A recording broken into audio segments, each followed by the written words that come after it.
C. Joseph Vijay எனும் நான்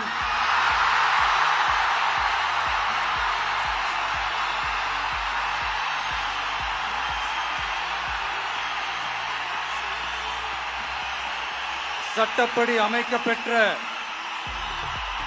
இந்திய அரசியல் அமைப்பின்பால் உண்மையான நம்பிக்கையும் மாறா பற்றும் கொண்டிருப்பேன் என்றும்